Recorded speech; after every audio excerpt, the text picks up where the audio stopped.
everybody. Welcome back to the Roar Read. I am so glad you decided to stop by and see what I am reading out today. But before we get started, you know what I'm going to say. Go down here, go in your settings, find your subscribe button, and go ahead on and subscribe. Get it over with. And while you're in there, hit your notification bell so you'll know when I upload or just when I want to pop in because I do that too. And give me a thumbs up to fight my nemesis. We know what it is that unrelenting beast of an algorithm. I really would appreciate it. And also, this is our join button right here. That is for our channel memberships. And if you choose to become a channel member and support this channel and become a part of the reading club, you will help this channel to grow, to improve, and to continue. And I would be oh so grateful because channels really need the support of the people who come and watch our videos. All right, with all that said, let's get to the read. All right, when I was putting the read together today, y'all know my routine. I be in these streets. I have to get in these streets with my ear to the ground, put my finger in the wind and see which way it's blowing, and going over there to X, formerly known as Twitter, and see what the messiness is going on. Go over to Instagram and see what they talking about, and sometime cross over to the dark side over there where the belly of the beast is, because I was over there today to see what they were talking about. And basically what's going on is what everybody is talking about is this article from the Daily Mail. I almost said the Daily Beast. No, the Daily Mail. And all I can say about this article is what I said about the article last Sunday. It's nonsense. And it's something that they have put on their front pages to sell papers, to get clicks. Every Sunday, one thing that you can depend on and you can set your watch by is that the Daily Fail is going to have an article, a big write up about either Harry or Meghan or Harry and Meghan, because I have come to believe that Sunday is their big sale day. They sell the most papers on Sunday. And so who sell papers? Who gets clicks? Harry and Meghan. So they have to come up with something. So all of a sudden, Kensington Palace is feeding them something. Buckingham Palace is feeding them something. Old friends of Harry is feeding them something. Old friends of William is saying something. It's always something on Sunday.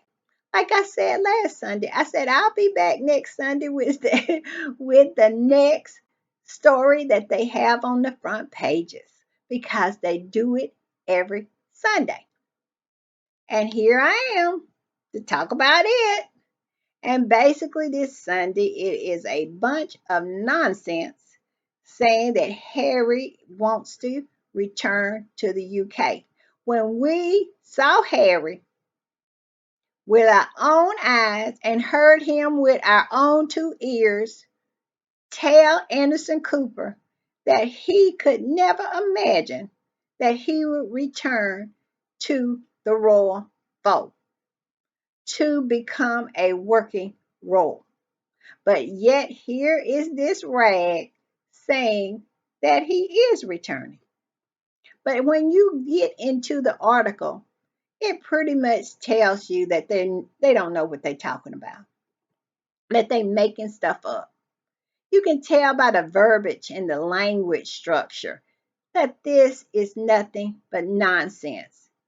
Nonsense.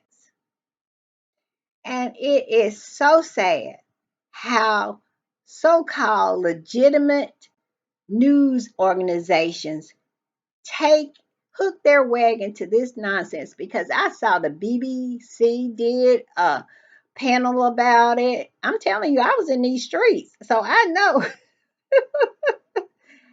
And I'm telling you, the Sky News, they did a panel about it, and GB News absolutely shut the station down and let it be 24 hours. 24 hour Harry is coming back home. I'm telling you, it was panel after panel after panel. I swear I saw Nana's hair change 2 colors lighter from one panel to the other panel. She had time to go home and bleach her wig 2 or 3 more times before she came back for the last panel. That's how much they were covering this nonsense. And I'm going to tell you, I thought I saw confetti flying over there too, because you could hear the jubilation in their voices. Just a thought, just a hint, just a possibility. It's as if their soul was yearning for this very moment that Harry might be coming home. It is sad. It is really, really sad that they ran off the goose that laid the golden eggs, and now they want it back so, so bad. And they can't hide it anymore. I mean, it's as if some of them on those panels were just coming straight out and saying, we would be happy if he came home. We want him to come home. And it's so sad to watch. And it makes me think, why, if you loved him so much, why did you treat him so bad? But I guess the old saying, you don't miss your water till the well goes dry, is true, because they are over there coughing up powder because Harry and Meghan has left them dry and they miss it. It was just something to watch. It was just panel after panel after panel. I mean, and they drug out every person who they thought had anything to say about the possibility that Harry will be back. What will he do? How will he see? It was just question after question after question. Well, he might just have to be cutting ribbons. He this and that. And I don't know. It'll take us some time for the public to look. It was hilarious. And all this came from a Daily Mail article with unnamed sources and shady, shady word structure to get them to the point where they were so excited. Sky News, BBC, all of them hitched their wagon to this rag, the Daily Mail, that is known to be a liar, who Wikipedia said was an unreliable source of news.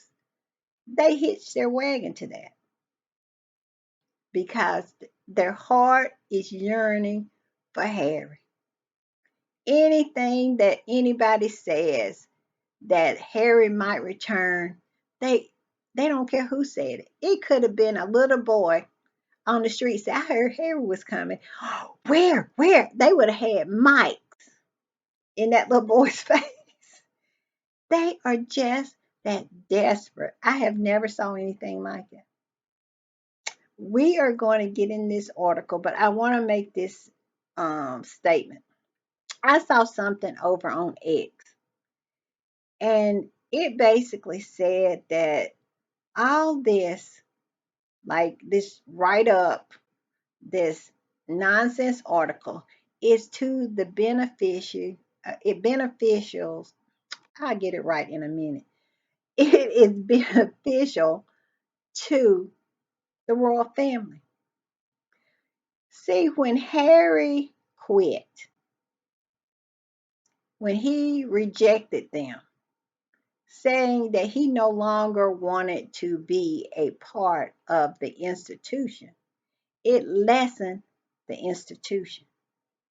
It is not something to be desired anymore. It's not something to strive for. It used to be the shining city on the hill where everybody wanted to go to, like Oz. And when Harry pulled the curtain back and they found out that the Oz was just an old man in there dialing around, pulling levers and making smoke screens and just doing things to make it look like it was more grand than it really was. And that's what the monarchy is. It's not Oz. And Harry showed what was behind the curtain. And they say that articles like this is beneficial to the monarchy because as long as they can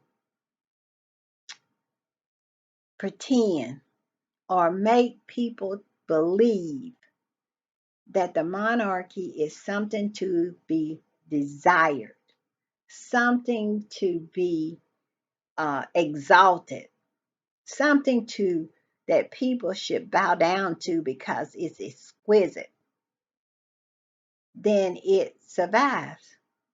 But it took a big hit when Harry and Meghan left because the two most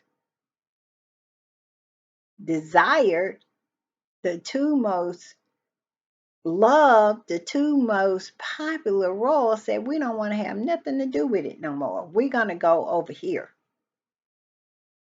So I don't know about this article. I don't know if they wrote it because of the fact that well, I know what they wrote it for. They wrote it for clicks and to sell papers, but they also, I think, probably wrote it for the beneficiary. For some reason, I can't say that word today. The benefit of the royal family to try to prop them up. Because let's face it, they need propping up because they are falling down. They are falling down like Frosty the Snowman in the summer heat. They are just melting. And I tell you, who would have thought the sixth in line to the throne was the one that was holding that whole mess over there together? Because I'm telling you, if he wasn't the one holding it together, it came falling down quick after he left. I'm just saying. All right, let's get into this article and we'll talk about it.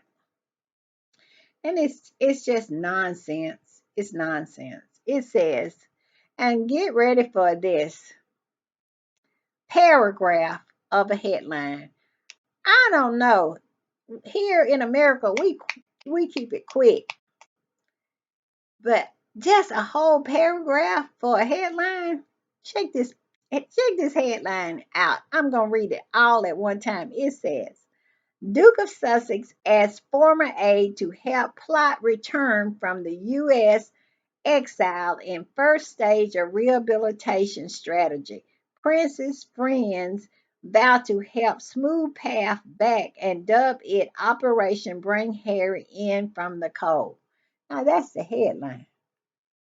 Let's break the headline down because it's a paragraph.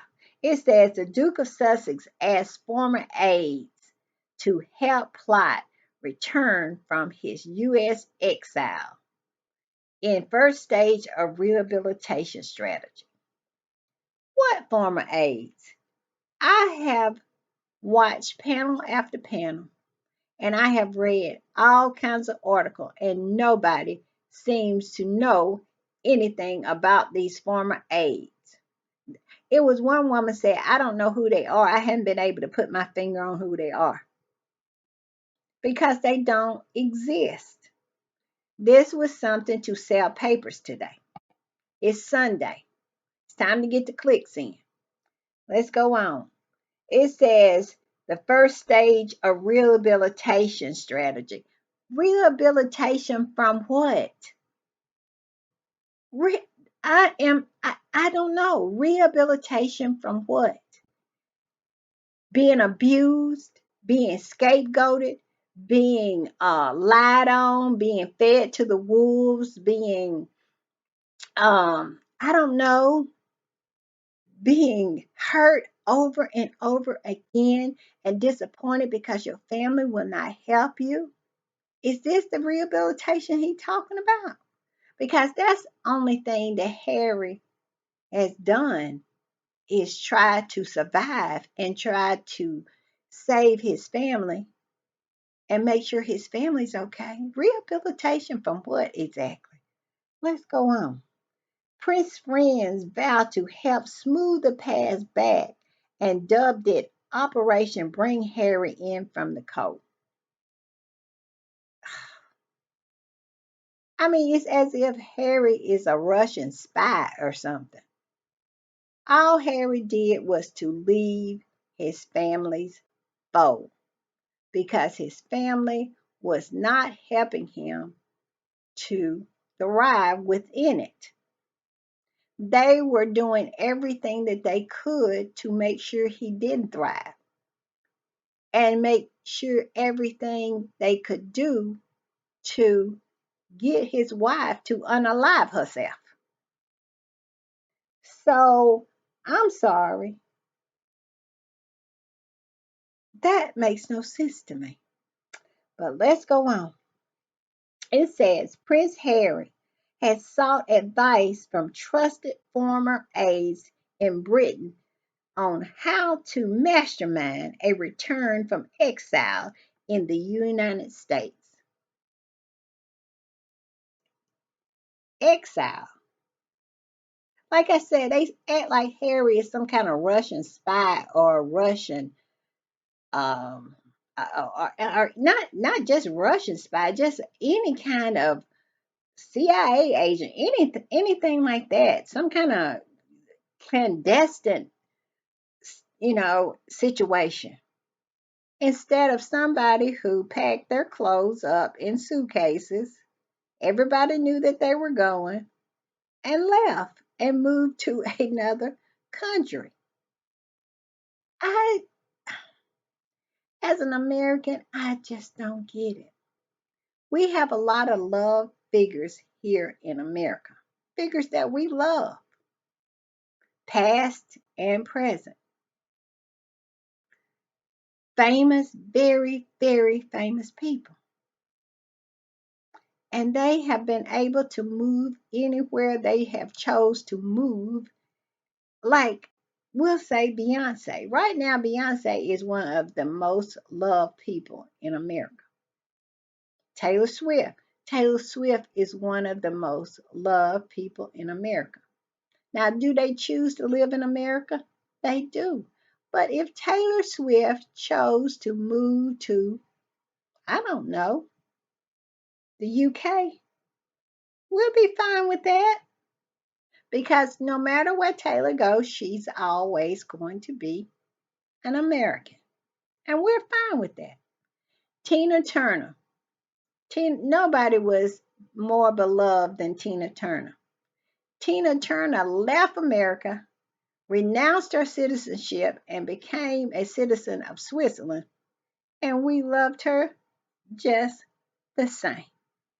Tina would show up and do a concert and be sold out, and we loved her, and we were rolling on the river right along with her. I mean, because at the end of the day, she was born right here in America, and she'll always be ours. It didn't matter to us. She died in Switzerland. She's probably buried in Switzerland. And that's okay.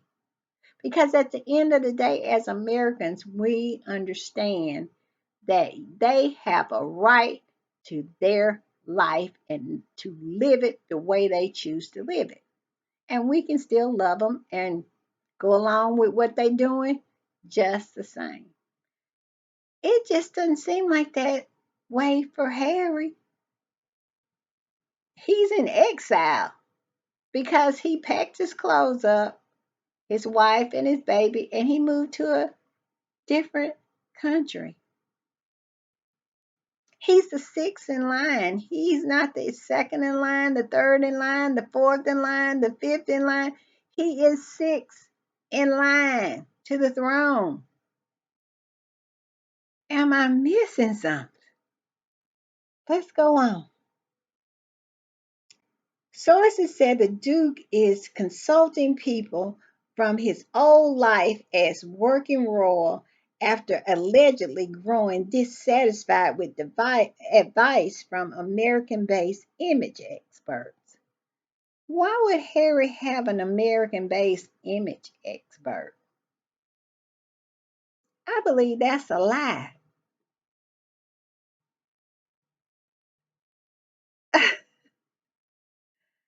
Could they be just talking about his communication team?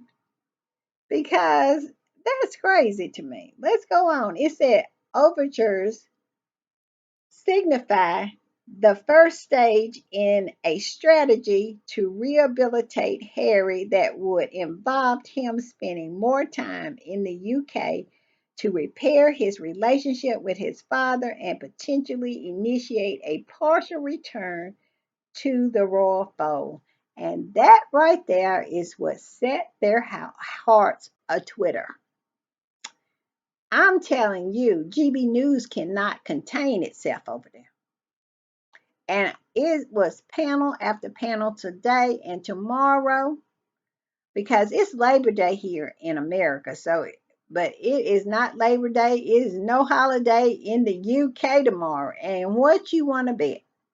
It is going to, the loose women is going to talk about it. The breakfast shows are going to talk about it. Everybody going to talk about it. Lorraine going to talk about it. Everybody going to talk about it. And basically, that is the purpose of the article.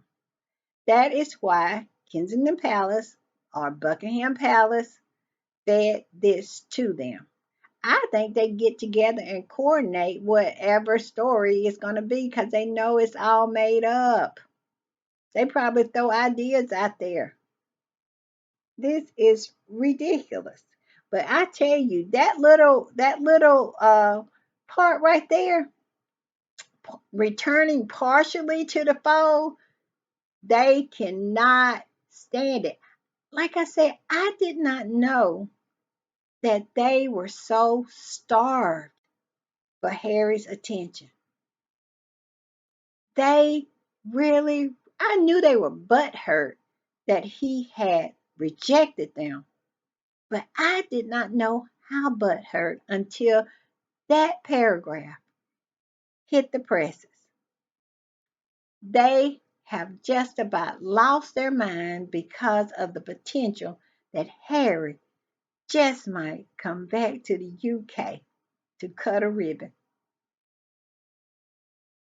Let's go on.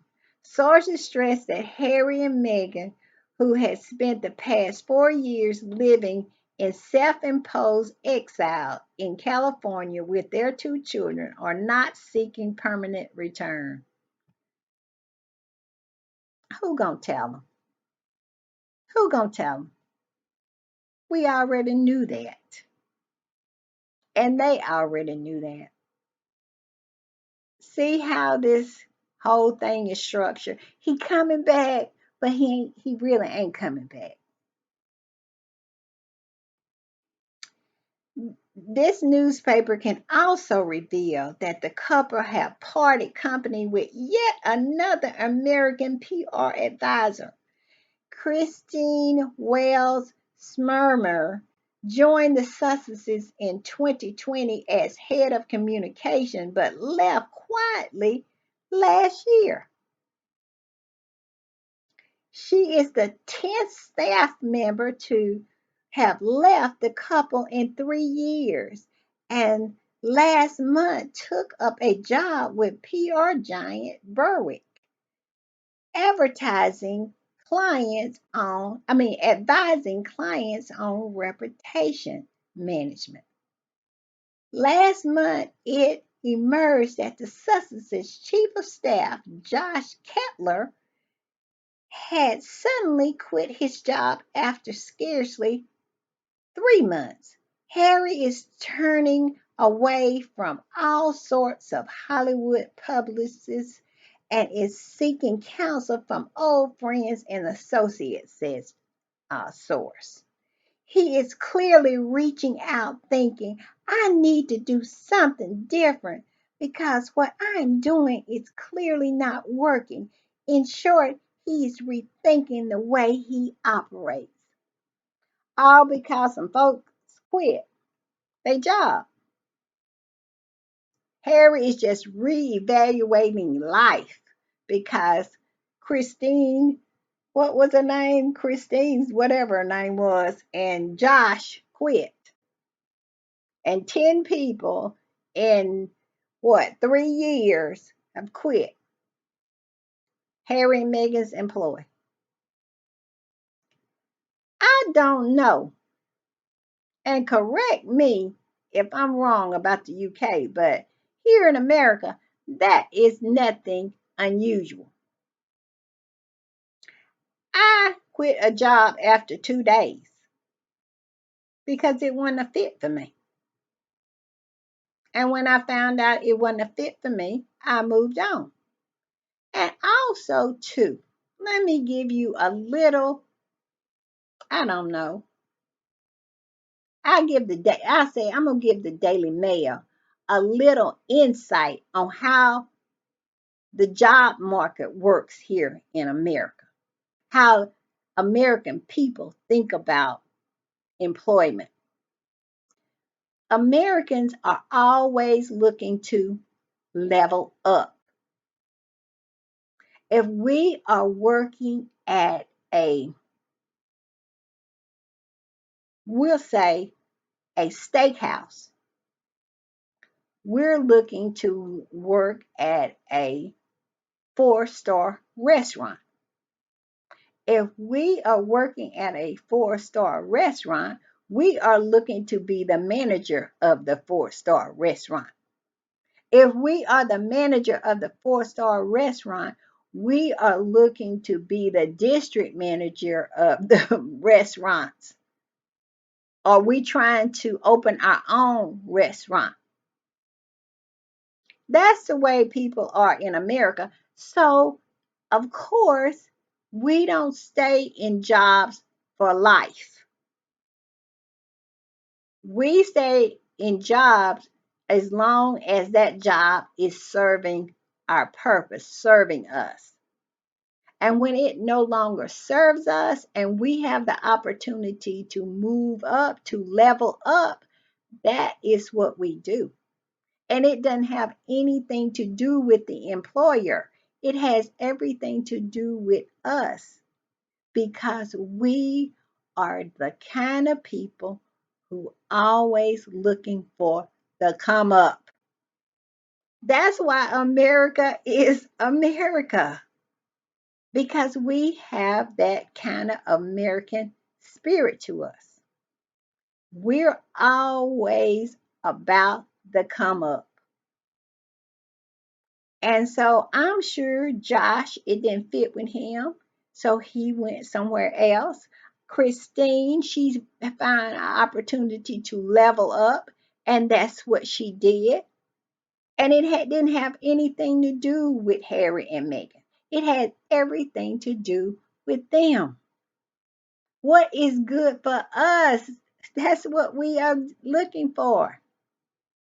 And evidently, in the UK, if people quit your employ, then you have to reevaluate your life. Your life is falling apart if you have some employees to quit. But here in America, we go and find someone else on LinkedIn who is a fit or who feels like the job we're offering is a level up for them. It's just that simple. I'm just saying. All right, let's go on because that is the most ridiculous. ridiculous thing I have ever heard in my whole life. That Harry has to sit down and look across the water and reevaluate his life because some employees quit. He gonna return to the royal family because some employees quit. Okay. It says Prince Harry's representative did not respond to a request for comment. And why would they? Because all of what I have read is nothing but nonsensical. And now they're going into all this stuff about Christine Swimmer and all this kind of stuff. And they ended it with this, ending his rancorous feud with his brother William is not seen as a realistic goal. But last week, this newspaper revealed that the king might be open to healing the rift and his younger son with his younger son and had consulted faith leaders as he explored the nature of forgiveness. Forgiveness for what? What in the world is Harry needs Charles forgiveness for? I am so sick and so tired of these people trying to gaslight us into trying to make us believe that somehow Harry and Meghan has done something to these folks by telling the truth and exposing them for who they are. If you want people to talk kindly about you, if you want people to say nice things about you, try being a nice person. Try being a kind person. And they will. The reason Harry and Meghan said what they said about Charles and William and Kate and Camilla is because that is what they did. And all this, Harry needs to ask for forgiveness. That's what they were talking about. What he need. One guy was on this panel talking about, "Hey, he just needs to say sorry. Sorry for what? Sorry for what? For being abused, used, mistreated, lied on. Come on. I mean, it's just absolutely nonsense. And I am just exhausted just thinking about it. These people are so trying. And that whole thing about I bet Harris communication team or person is I bet they be rolling every time one of them UK tabloid rags come to them and talking about they asking them for comments on this nonsense. I bet you but when they get off the phone with them, I bet you they ring Harry and Meghan up. You are not gonna believe what these people asking me to comment on this time. I bet that's what Harry and Meghan. I bet Harry and Meghan sit and just cackle about it because it deserves a good cackle, don't you think? I think so. See y'all later. That's the end. Bye.